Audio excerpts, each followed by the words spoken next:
Nabonzambe Lola, Ezofuta bien-aimé dans les Seigneurs, merci Nabino Nyonsto, Bozola Nabiso, de partout, na meilleur site Nabino, la voix céleste, Nzela Lola, Iska Bonzambe, et qui t'a na loyemo, na malubape, na misala, Simananto, Yarubaki, Nzama, Boto, Kwaye, les Sosowapi, et Longo, na les frères Papu Kongenda, l'homme de Simangolo, Tozo, là toujours album qui sera sauvé, Zébi Makalamité.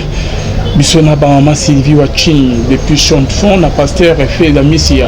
La bouche autorisée de l'éternel en Zurich, et Pena apôtre Fabrice qui en attend l'homme des surnaturels depuis Allemagne, n'a plus le Moukoya.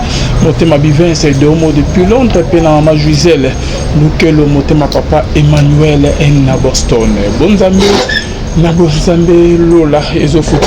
Et longo na ma sœur Maria Bobette pauvre l'angolaise depuis Italie pe na maman Amami Mbonga bote ma papa Blaise Mbonga bonzambe lelo et okita bien aimé dans les Seigneurs na maloba na mumu na bino au sein na nzambe o tozana na plateau bien aimé dans les Seigneurs en tout cas na bande bazola na biso papa a sengeka sa analyse concernant bamakambo et les canards bien aimés na Kibonzambe, mais nous tous toujours connectés. Na bamakambo la fois passée tout ça qui émission concernant bamakambo ebele na Kibonzambe to yamaki oyo azali proche ayebani na Gimolega très bien Gimolega oyo azali magicien kache nganga bien aimé dans les Seigneurs ba travailler ndenga lobana ba témoigner na ba edingwe bani oyo kenda et pas passer en l'esco de délivrance et simana bo monaki oyo alobaki sous kolobaki non délivrance na simba et pas walé ça te bona bo bien aimé dans les Seigneurs et par après à keko kene côté musu pour que délivrance azo publier azo tambola azo publier ba verset biblique a commis serviteur azo samela donc bona balobi que côté musu azo délivrance mais la chose grave est que moko et abandeko ba ibana Gimoleka alobaki ke Gimoleka amela soki babangi azawana bona boye lomo alobaki paraît que amela babangi lelo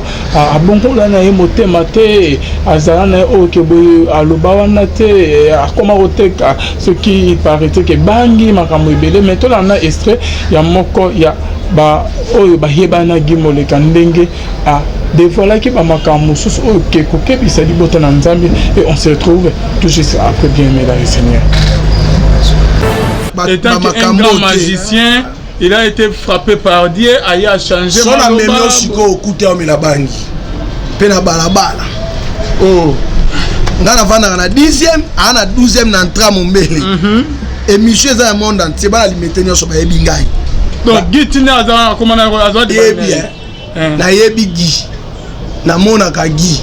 Dans chaque jour na vie na ngai semaine pleine akokuta na gi 15-12 fois toza quartier moko. Gi atikala kubongola mutema te atikala koyamba Yesu te atikala pe kozala mal gi même na vie na o mutu konga na ebi gi eza masse de pola 625 ya non ya lobaki ana ba parcelle ana ba car eza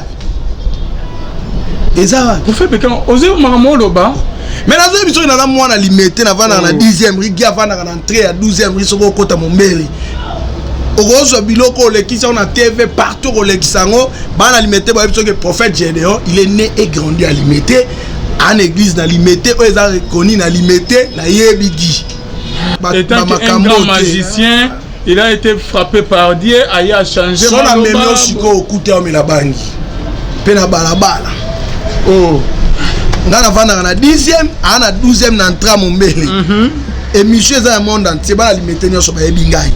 Donc gitina za comment na za bonzambe na bonzambe lola ezofuta simana to ya obake nzamabo to kohewa puis to zali na prophète Marquis Efrata. Shalom l'homme de Dieu. Shalom papa Levin na pesimbote na balandi nyonso ya la voix céleste partout dans le monde et ba chrétien nyonso surtout ba oyo bazo confesser Jésus-Christ comme Seigneur et Sauveur Zambé Alola, le Dieu des impossibles, à Pambola Bino partout Bozali, à Kanisela Moko na Moko, Bisika Azofukama, pour na Kombo Yesumasi, Bisika Azo contribuer, na quelque chose, Moussala Nzambé, Panzane, qui est partout, Tika l'éternel Dieu des armées, à Kanisela Bino. Merci beaucoup, prophète Marquis. Avant que tu rentres dans mon zino, l'émission de la vérité, maintenant on va commenter par rapport, il y a élément autour de Kolanda. Par rapport il y a élément autour de Kolanda, nakanisi que commentaire eza penza mingité oyo nakolo beza ko benda bana na Nzambe mato. Peuple dédié à ça la très attention. To komi na temps de la fin oyo mutu nyonso oyo Satan yemoko avandaki na gouvernement na ya tali kabino batu ba pesa nga sous confiance te. Pour batu ba pesa nga confiance fona zo ba agent nga na simbisa bango Bible. C'est maintenant que ba agent ya Satan na ba simbi Bible. Bakoti partout, bakomi ba diacre, bakomi ba apôtre, bakomi ba prophète. Bien aimé dans le Seigneur, ata olandi miracle moko zo salama, eza kana yo, e kokani na problème na yo. Avo benga, avo ki l'église wana, avo luka pasteur wana, zoata ko bonde lotu na Nzambe. Parce que le lenge ya batu wana, surtout landeli bien. Eza le lenga bato ba bongoli motema te, eza bato pe ba inconverti, donc penzo ka ba dénominationnel. Donc sont des gens oyo muto azana connaissance à parole à cause s'approcher même. Eza ndenge mona bandeko ba betela ka solo nazala ki magicien na bongoli motema kutuna lisi faire to bando sala. Mais qu'est-ce qui prouve que muto ana su penza délivrance? Ndo moni na église mususu wa ya batoto bazwa ki magicien moko banda ko sambela pona bato baliba comme évangéliste. Heureusement comme évangéliste était. Pour ceux qui ga ndimaka comme évangéliste na loyenge, c'est que lelo na ignorance ya batu nyoso bazaka na église wana. Na imposaka bango pe maboko na milimo mabe ya zanango. Non. Prophète Marquis, ndeko alobai que côté musu délivrance simite et que délivrance na et aussi ma côté mususu akondo samé là akomo publier ba verset biblique et yogo son ni na délivrance ndeko wana ye moko na nous faire se repentir na délivrance ami balé wana oyo soki basanza ki soki maki papa omoni biloko wana c'est diabolique eza biloko moko satanique. Eza ba ventiro batu bazo sala pona ko impressionner batu baya Bible zolo basoko tangi na mukanda ya Luc chapitre 5 verset 1 okomona que Bible zolo ba ke Yesu azo tambola une grande foule zolanda ina sima pour entendre la parole de Dieu. C'est pour dire que Jésus soka bande ko entraîner ba foule, c'était d'abord pour entendre la parole de Dieu. Batu bazo yo kamaloba ondeko Yesu azo loba bazo comparer na oyo batu mususu balobi ba scribe ba pharisien ba bi non asa mwana moki makambo zolo bozo utawa. Donc parole de Dieu muto bande ko entraîner ba foule et ça les ba miracle lukuta wana te muta sanza maki na ebisa kiyo jour mo émission et ça biloko yaka na ba période le kaka wa na limita mbisi bimasu na likola muto eleki mikolo ba mbisi sili mususu wa na nini na kimbangu wa na kalamu wa yende nyoke bimaki mutu na senti ba fongole liputa nyoka zakina kata libu nyoka bimi physique nyoka ngwe ezaika pa mona mwasi wana ba demonyo so Kongo ba posséder mona mwasi wana mona musu azate fi mususu anyoka na libu mwate omoni biloko ya montage wana eza biloko moko boye kama mutu azana connaissance à parole te na pasteur azana kata ba makambo wana ndako encourager mon église ne pas yebike yepa ko monter numéro moko bongo pona ko impressionner ba awa na limiter ba mbise bima sute mama ba magoro do mikolo eza sute do ba magoro do ezaka na 5 personnes balakisa ka biso ba l'époque wana kala mupe ko to ndenge moko nyoka na libumu bimaka ka moko wana mususu ebimaka te l'essentiel que foule ya aventure moko boye salam nyoka bimina kata lipu. Donc biloko nyoso bande kona ba osala wana ba gimo so des aventures pures et simples. Donc oyo ke foko bendela ko betela ngo c'était bana na Nzambe ba kemba. Parce que ko ina maboko ya mutu moko ndengwana akote quand même molimo na yo. Mais ye alobi kende ko wana atika ko yeba ete atika ko yeba je de honte azoko sele makama malobi wana eza lukuta eza bongo te na kati ya pourquoi pas que ko ndimela yo zo ndima côté mususu était na côté li le pasteur je de honte sokaza prophète je sais pas ou bien de ko wana te na lobby par rapport ya oyo gi ala kisi ko uta na yebisika liboso zo ki délivrance ils allaient déjà aventure à témoigner on des aventure ko ya na yebisika mi balé délivrance basali wana wana za délivrance ya bana na Nzambe te mukoloni na Bible Yesu asala biloko bango basali wana asandi za mutu maki même nanda kwa nganga to mona ape babwaki mutu maladi ya PC ba memi epanga nganga soigner sur kana nanda kwa nganga o PC moko bimaki na nzoto sinon ba surnaturel et salame pas gimole kamabe za wapi ba surnaturel ya lo bac oui surnaturel papa eza diabolique wana eza surnaturel te surnaturel ali boso ya makasi eza penda surnaturel ya makasi eza d'abord kozwa moto moko na vie ya péché kondimisa Yesu Masi ya bongoli motema bokonza likolo fongo epona parce que ya lobaki que délivrance n'est pas totale il faut asanza maki non asanza maki wana eza ba aventure ba préparer ki yango asanza maki wana biminde nina evanda ki wa evanda maki wana evanda place ni wana eza blomo ba préparer kango oyo na église a pasteur muso azana kasho wana ba zobenga ngo politique ya église Nzambe na lola afongola bino misu partout bozadale tozana période to comme na temps de la fête tozana moment moko fongola misu zwa katana oyo ya kobondela Nzambe oza derrière un pasteur tu vois pas clair biloko osala ozomona ngo suspect ozomona ngo diabolique bima malembe ateka molimo na yote bima malembe prophète bando bazola na biso na ngapi na poser question na me basanso ya baba est-ce qu'un pasteur oya yebi Nzamba ko teka bangi diama est-ce que diama eza du somme ou comment parce que ba ke eza matiti nkolo akela kasi pasteur ateka diama za peka ndenge moko na pasteur oyo azoteka ba préservatif na pharmacie na baza différente ba différente na pasteur ateka ba préservatif na pasteur azana bar ba différente baza wana kisha sauti ba pasteur na ba mama pasteur baza ba actionnaire abralima oyo bango te donc dimanche après prière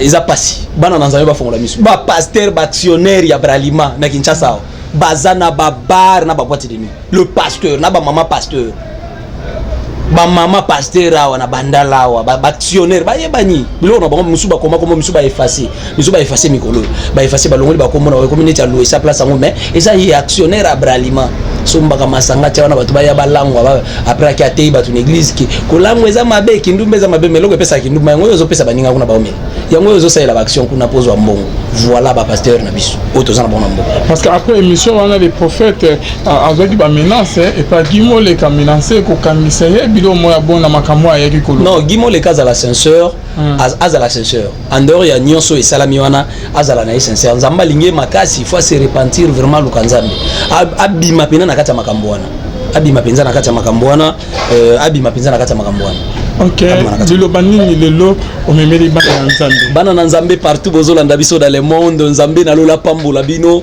et comme moment monkie o tozora partage na bino parce que tozana 14 jours tozana semaine moko trop dangereuse oyo wapi Nzamba ke ko révéler biso makambo oyo tozolobela awa délivrance de mauvaise vie imposée dans nos familles yo oyo ba imposa yo une vie ba imposa libota na bino une mauvaise vie awa tozana semaine moko trop dangereuse oyo tozolala na se église ezolala na mabele bandeko baza par-ci par-là bazobenga tozobondela bazolala na se bakiti na bambetu il est temps atozwi biso na 8e jour na 7e jour tokomi lelo na 3e jour bien aimé il est temps otelema na kati ya mabondeli 14 jours oyo na kati ya 11e mois et même miracle na vie na yo et le chiffre 11 oyo to koti ya 11e mois eza chiffre ya repos parce que tozomona Joseph mwana ya Jacob oyo amemaki repos quand pendant que Pharaon zolota 7 ngombe ya mafuta 7 ngombe konda bien aimé dans le Seigneur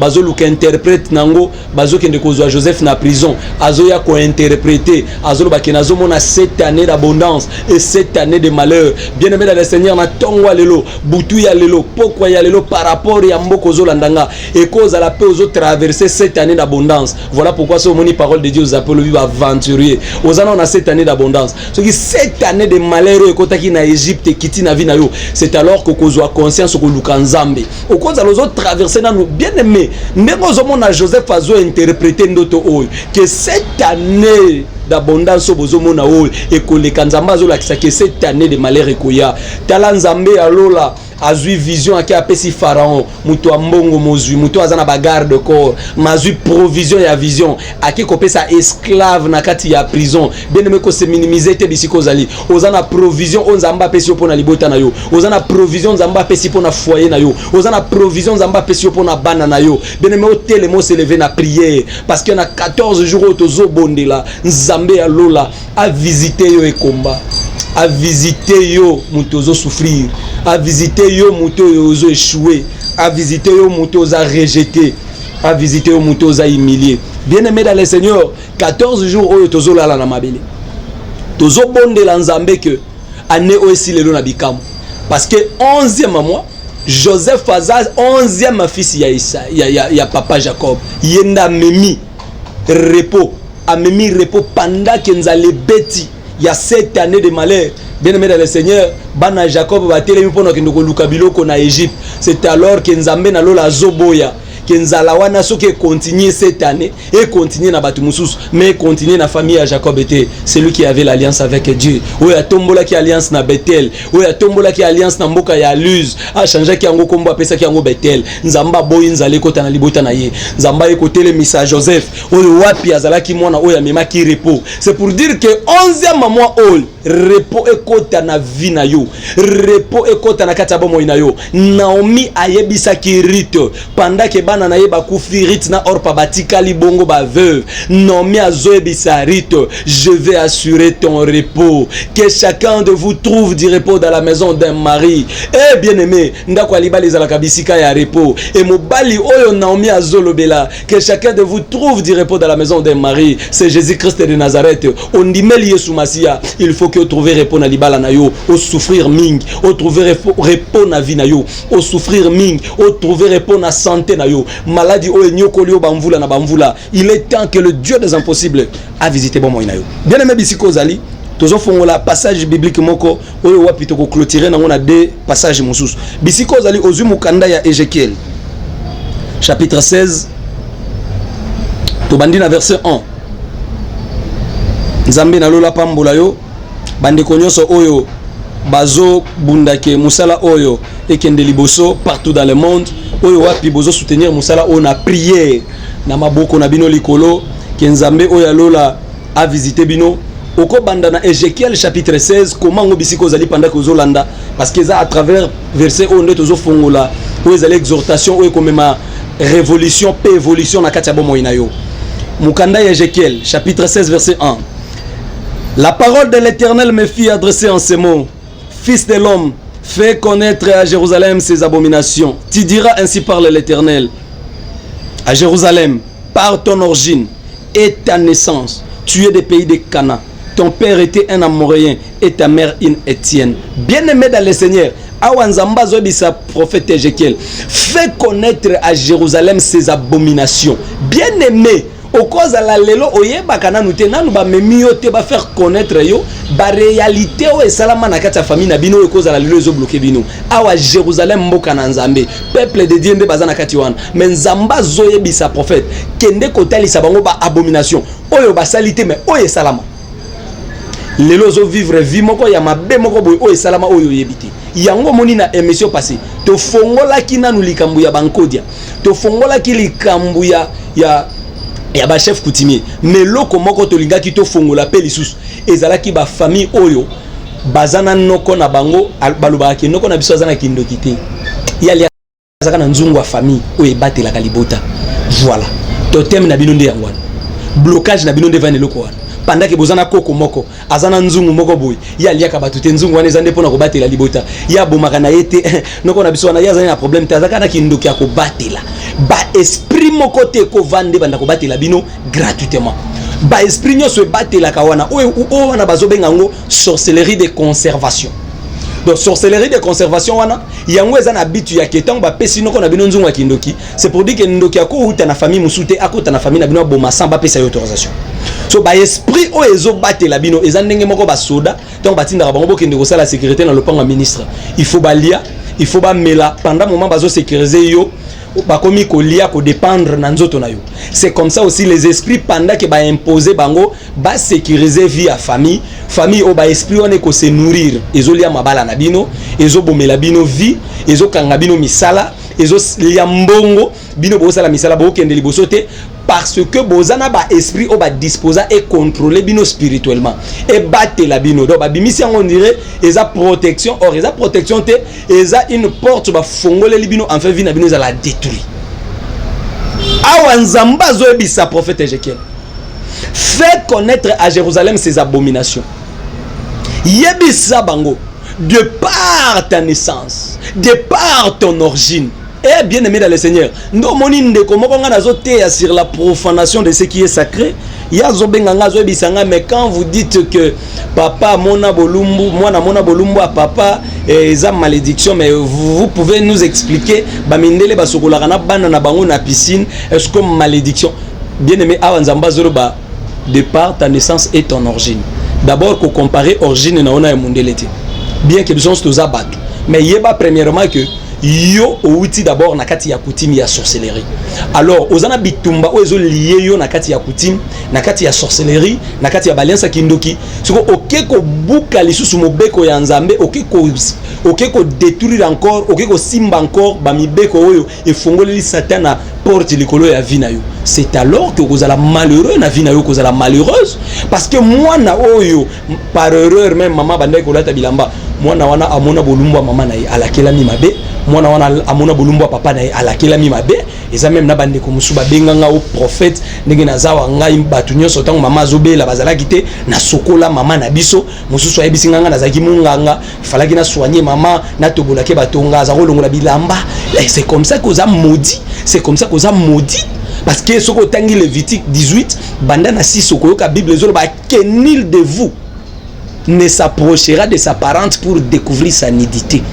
Il est temps Luka délivrance c'est cause à la problème na yo ozo sokolana mama na bino na mboka obandeko fine ba buto na mukongo ba mamo ba yebi parole de Dieu wana te surtout ba frère bolandanga o eza biloko esalaka ke moi c'est à sokola lata bilamba na miso bana abebisi le même vie bana. Voilà pourquoi quand il faut se marier bala moi c'est ayebi nzambe bala moi c'est ayebi parole de Dieu et que protéger même avenir ya bana na yo nzamba pambula yo nzamba yebisi prophète Ézéchiel fait connaître à Jérusalem ses abominations. Abomination ngwezani Nzamba zoloba départ ton origine et ta naissance tu es le pays de Cana. Ton père était un Amoréen. Pourquoi Nzamba zoloba abomination wana tu es le pays de Cana? Il faut maintenant voir Cana zanani na Bible.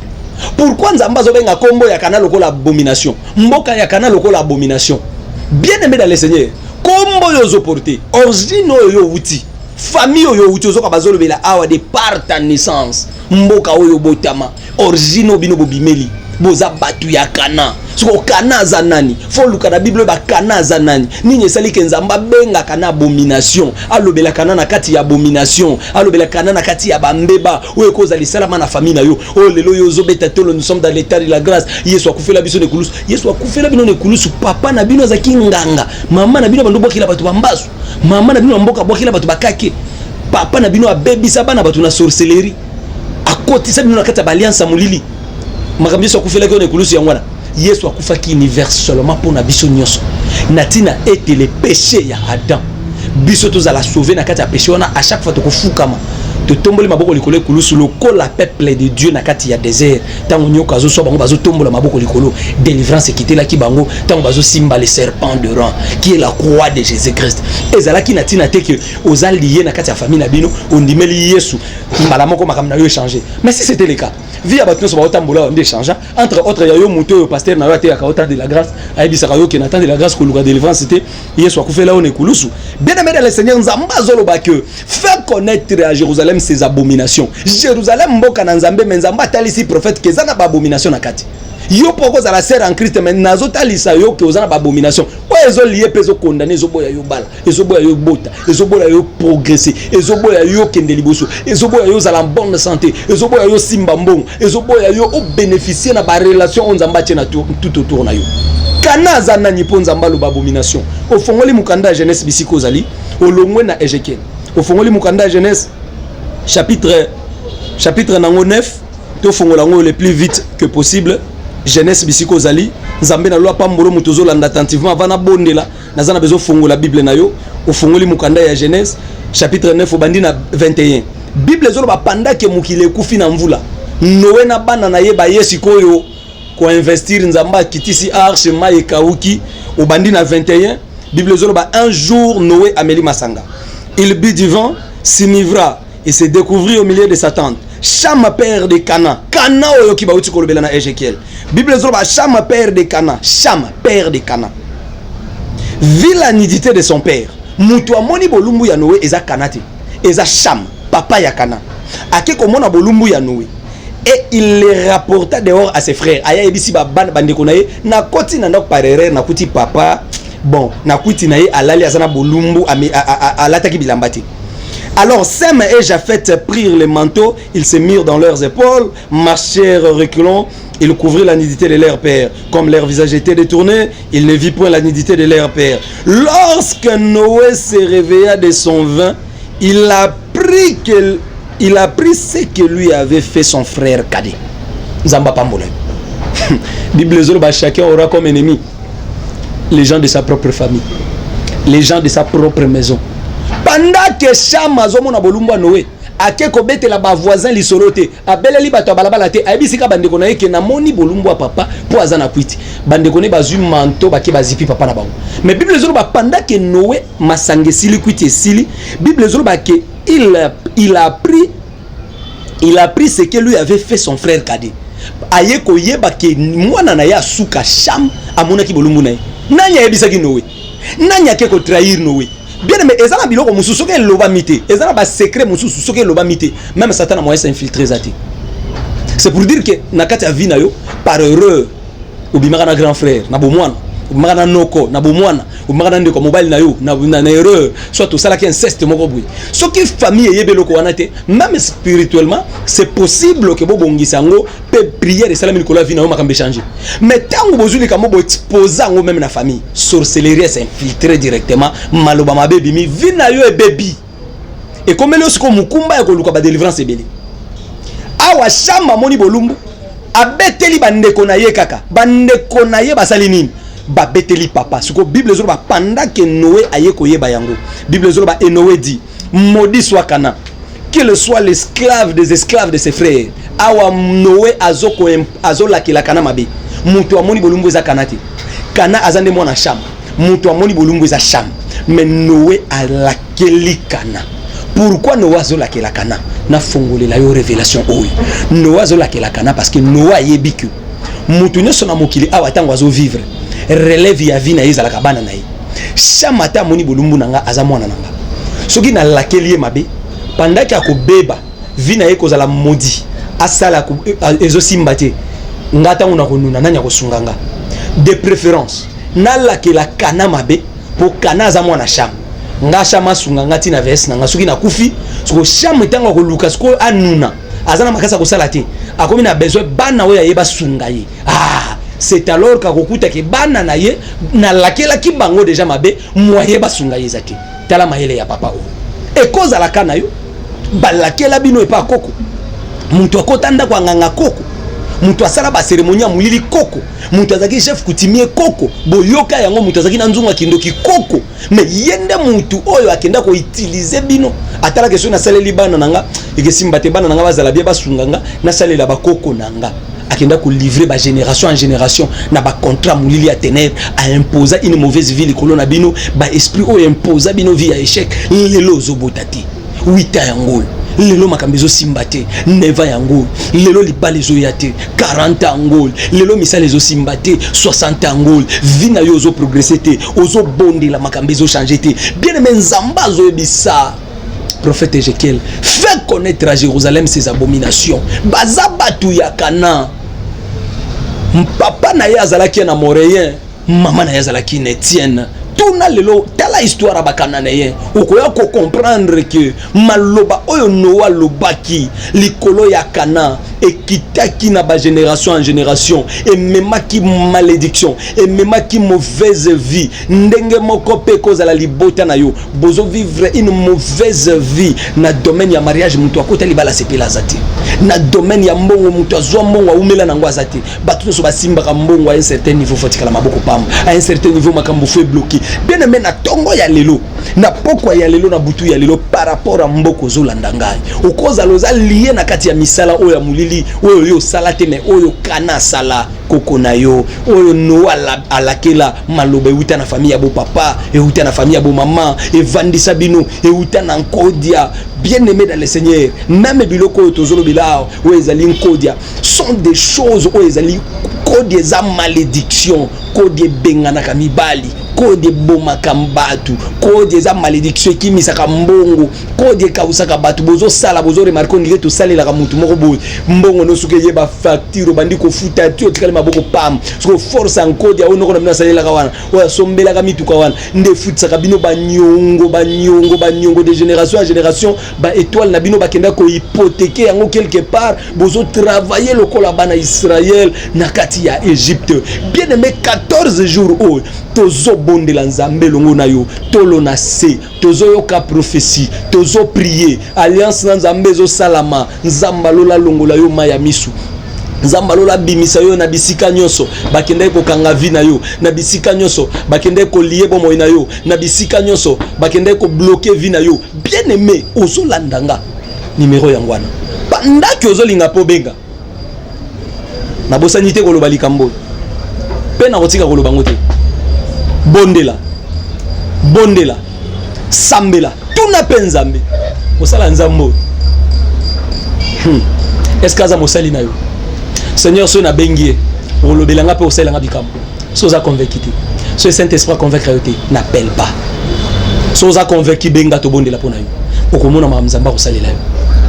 Bien aimé dans le Seigneur kana oyo nzamba zo kende kotalisa Jérusalem eza kana oyo wat na origine tozomona Noa zo lakela mabe nani akoza la lakela yo mabe n'est-ce pas que eza na maloba moko mobali wana bokabwana na bimisaka pendant que ozo kabwana naye ayebisaka yo lokola to kabwani na ngai bala totala ozo remarquer bando kabwana na mobali wana maloba wana vandela yo so mobali muso aya leki so mobali moko aya leki oya aya leki na o chelaki mutema no loba oyo ko simba penza na monye aza gentil na o loba ki ke ona monye lokola na connaissance à parole de Dieu aza musala nzambe ko simba na donc bien aimé ozo se retrouver ozo baté ni nezo salaki mauvaise vie o evana na kata bomo inayo e cause la maloba no atikela kana maloba kana ko kwa yebe le côté que papa na ya bebisi batikele maloba mabe.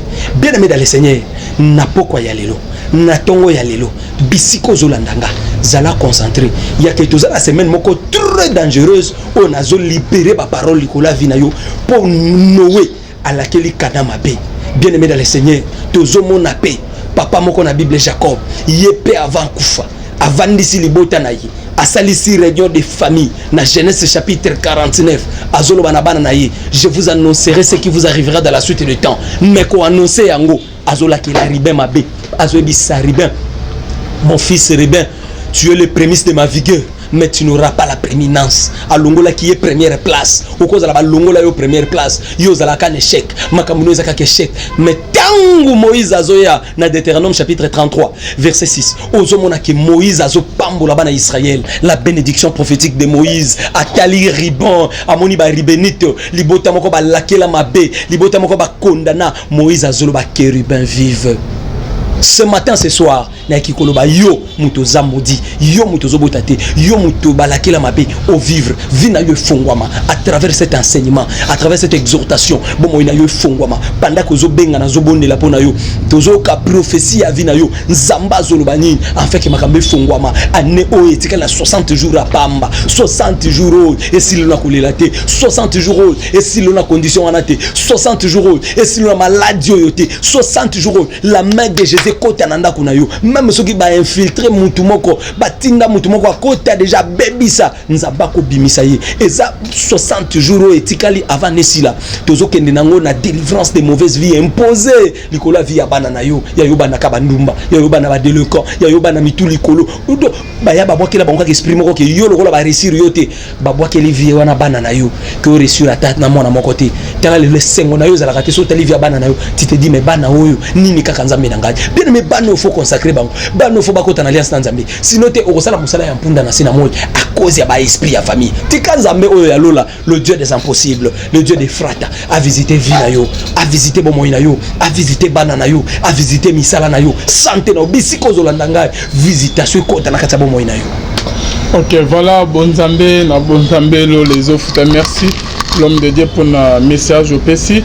Bando bazo landa biso l'homme de Dieu to comme vraiment comme on a eu ce qu'il y a émission biso. Il faut appeler la poser une question. Bando bazo landa biso de partout. To moni lokuta ya ba pasteur et bimi l'empoissa. FCC bimisaki liste moko ba pasteur mususu bandeko mususu ba lobby ke ba yebi on te batika ko consulter bango te. Mais message mususu eko bima ezo la exacte non azalaki vraiment na kati ya masolo bandaki on pe bandeko ba lobby que ba consulter ça bandeko na ba pasteur ya Kinshasa d'abord autant ba ko ba pasteur ya Kinshasa belé oyo yebi amba da renommé ba dit ki ba consulter ba on te ba yebi makamwa na te ba tena ba komo na banka bon ba yebi yango te mususu ko ba lobby ke ba tika bango na FCC pour na on a soutenir Shadar. Ouais, ah ok. Ok. Et là on est quoi là-bas? Et là quoi les bossons na koloba pour na bande ko bazola ndangai partout dans le monde. Nzambe oya lola pambola bino. Pasteur à cause de la politicien. Pasteur à koko ta parti politique. Pasteur à koko ta makamba parti politique té. Parce que pasteur ba politicien ba ko simbe na nzoto ba bandi ko sakana nayi. Ba pasteur pardon bo se repentir. Ne biloko esala ke na mboka oyo même si les politiciens ont des problèmes bali ba consulter au moment que plus ba privilégier ba sang bazo benga ba monsieur l'abbé avec du respect bino soki bali ba yamba bino je vis combien de fois ba pasteur oyo bino bo mi benga ka grand oyo vous président Kabila yambi ayamba bino na suka donc quelque part vous n'avez pas de valeur ba yambi ba monsieur l'abbé ba yambi ba imam ba yambi vous les pasteurs ba ta suka donc c'est comme si vous n'avez pas de hein ba pasteur bo se répandre bobi manakata makamba politique awa tango zolo bande ngwana soki o fongola ki yango bien nga na mona il fallait ko fongola liste wana biso to tangiao ba ko mona ba so fallait tanga awa to expliquer quand même quelque chose ba to ba wala ba ata to tangi ba ko mona ba ngote expliquer bande déjà ba yebe o ba la na nakata ba liste wana il y a que ba pasteur ba che ba liste ba soutenir ba consulter bango te ba yebi bango te ba na droite oh là là ba on a liste bazala na kati ya liste wana te comment ba consulter bango te mais Tolandi conseiller à chef de l'État en matière diplomatique je crois conseiller chef de l'État wana lobi boy nous sommes pas obligés de les consulter parce que parmi eux les autres ont signé nakati ya FCC ba signé déjà nakati so pasteur a signé dans la FCC et que mokonzi selon ye mokonzi apesi ordre moko boy on n'a pas besoin de les consulter to tche ba komona ba parce que ba signé ki donc ceux qui ba ba signé il y a des pasteurs ba signé ki donc ba joine mbongo te conseiller chef de l'État il y a des pasteurs qui ont signé là-bas donc tant on va signer OK on signé kuna mais ce kuna ba poni mokonzi wana faut bo soutenir ye so pasteur ba ndolo ba ke ba consulter ki ngate papa o signé ki va travailler signer pour pas travailler na moko oui ba signer mais ce que tu signer na kati ya plateforme wana et que na kati ya plateforme wana loi moko ekoyike il faut soutenir plateforme ke ndeli boso boko mo loba sunde ni ba consulter binoté conseiller chef de l'État a lobby na info que tozana tozaki obligé ko consulter bango te pour parce que les autres ont signé mais ba oyo peut-être ba signer quitté je pense c'est ça ba oyo ba sali ba vidéo natali ba vidéo ya bande comme sou ya théâtre à l'école à sali pena vidéo na porte là kuna bi ba consulter ngate na zana kata makamba peut-être bango bazo linga ke nande ke ba ponaki ke ba soutenir Shada il fallait que ba consulter bango lisu ou comment parce que même bande wa ba comédien wana tout le monde a peine na ba publicité na ba propagande na ba bilo musu ba voyage ka ba sela ba basala ba promotion ko lobeda misala ya ba majorité ya ba PPG ya pouvoir eza en place tozaba na mikete peut-être ba comprendre que fa ba pesa mbongo lisusu comment tozaba na mikete pouvoir en place na kati ya mboka tozaba na mikete pouvoir en place ce qui est commis en mesure à kolobaki Alvin to pesier musala c'est pour dire qu'Alvin a ba enveloppe même na butu. Oui, bâtiment de la gaille enveloppe. On peut pas donner quelqu'un le travail comme ça. Vous allez être lié mon côté. Carabou va pêcher au Moussala. Non. Si va pêcher au Moussala, c'est pour dire qu'il y a des relations et des liens. Enveloppe ne a toujours été. Papa, exactement que tu as enveloppe et été. On est dans le cas de géo, ba consulter que bisoté. Babilo ko wana to yebi bangonio sonné bazawana le pasteur to yebi makambasalaka. Donc ce que mi cotis na kata parti politique longwa pasteur comment na yo ozadana batubility. Convaincre batona quand des ala convaincre batona banda kolanda convaincre bango ba soutenir candidat na yo tika bible parce que na kati église na yo problème na ngande yangwana ba soko o soutenir bo soko o soutenir opposition au moins que la majorité l'église no ba kolemba ba kolongwa soko o soutenir majorité ba opposition ba kolemba na kati église no ba koza suna confiance na yo te alors soko signaki travailler papa tika ko beta munoko papa tika ko beta munoko travailler longwa tika nde bible pasteur aza au milieu du village pasteur akoki bondela na opposition akoki bondela na majorité pasteur azana pona ko sangisa ba pasteur azana ke opposition na majorité ba yoka na te bon pas benga ba pasteur to bengi wapi Kengo yaka wapi opposant Moïse yaka nani kuna président yaka ya assemblée nationale nini zo simbati bon biso étant batu oyo to netinga prophète na vanda na conseil ya Nzambe to izwaka quand même ba penser en Nzambe pona ko memela ngo batu tala o Nzamba lobi par rapport aux écritures beaucoup sala beaucoup ça pour manakata likamwana mais ce qui pasteur abandi ko pesa position nga na za moto opposition nga na za moto majorité ba komi ko tango na opposition ba komi ko tango na majorité ba komi mono na ba opposition ba simbo na nzoto pasteur ba pasteur bo sili valeur ka pona mbongo bo se repentir soit botika bible boko mana bino ba politicien parce que soki te boko pengwisa bana na Nzambe na makambozo salo boko pengwisa mitema ya batu ebele o bandimela bino lelo bo bandi ko tasuma kamba politique c'est chaque année que bozanga ko sala bêtise moko te suma kamba élection bandi ya tout vraiment boko vanda penza te na banda kuna bino botika ba politicien basala musala na bango bo bima na kati ya makambo wana ozo ba enveloppe na butu batangi kombo no o bandi ko se retirer o Nathalie ba vidéo ya bandeko ya théâtre bon basali ba vidéo bah le non Nathalie vidéo il y a François Moutombo Facilom que j'ai salué en passant avec le respect que j'ai à saluer vidéo na en pleine chair à Tei toko chango bandeko batala pendant quelques minutes à Tei à lobby que non naza politicien te nazala qui pète même temps makamoni sala mazali banda mboka voilà ce que ça y est ce gars yebi pe makamsu ndenge enveloppe tambola na butu on ne sait pas mais déjà à la kisi ki ayeba ki na yeke ayeba ki te kombo ne koti na kachabi ye makamba politique te mais ba o nso bavandi kimia wana bati bavandi kimia pourquoi ba yebi ba travailler na bango na politique batika bible sinon te ba pengisa bana na Nzambe église na bango ezaka na bata majorité te ezaka na bata opposition te ezana batu nyonso tendance nyonso batu Nzambe atindeli bango alors so misali pasteur ya parti politique yango moni ba pasteur papa il y a des choses que Nzambe na lola afon la bana Nzambe misu pona ko éviter que ndenge na loba biso to yaka pona ko manquer batu ba respecter on vient pour dire la vérité so les gens li comme faut ko éclaircir bana Nzambe comprenez bana Nzambe so moni pasteur abandi ko taba makambo wana comprendre que déjà wana pasteur Samson deli la kati déjà suki atikali ka na gaz Samson mais déjà bakati suki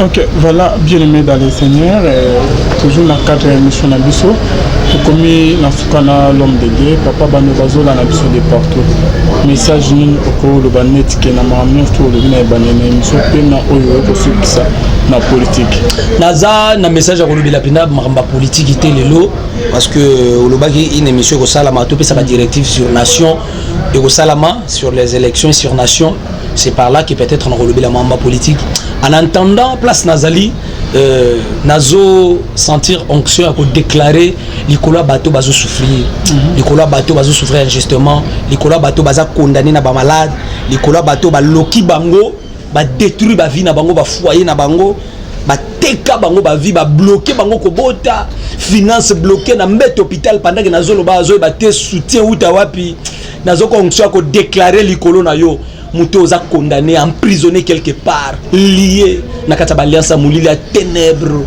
pendant que ozolanda prière o na lingi bisiko zo fukama soit to simba place ozo kapasi simba dossier na yo wana o bazwa kate simba place ozo kapasi chalo boko na libumu stérile na bonde la pona vie na yo yo muto makambezo simba te oza bloqué quelque part. Le Dieu de mes alliances, le Dieu de ma vocation, le Dieu qui m'a apparu, na bondeli partout mutunyo soazo landa prière oyo atie foi que bon moi il n'a qu'au changer na 60 jours au etikali avant cette fin de l'année le boko na yo yanguya o kendaki ko sekwi salazalo na nkunda et sekwi sa vie à maman o et sekwi sa vie à papa o et sekwi sa vie à frère sœur o abima na kata malade à sucre abima na kata malade à sida abima na kata stérilité abima na kata blocage échec déception au nom puissant de Jésus-Christ de Nazareth. Amen. Ok, bon Zambé na bon Zambé Lola. Ezo futa simana to ya robaki nzama boto kwa wapi. Merci na bino nyonso tubola biso. Merci na ba oba benga biso ba soutenir biso. Merci na Musana Nzambe denge à répondre na invitation na biso. Merci na Arnold Kamande mwana muke oya Tony sana mayele belé oya zali sima ya caméra bino nyonso bino oyo ke bozo na biso de partout.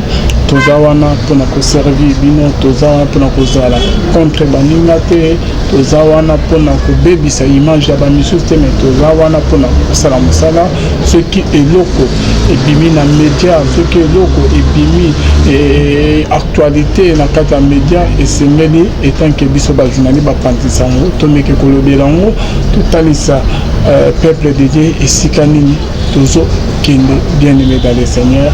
Restez toujours connectés à la meilleure chaîne Nabino, la voix céleste Nzela Yalola esika bonzambe ekitaka na loyemo on a maluba pena misala simana moto ya koloba ke nzamba boy to kwai yowapi bye.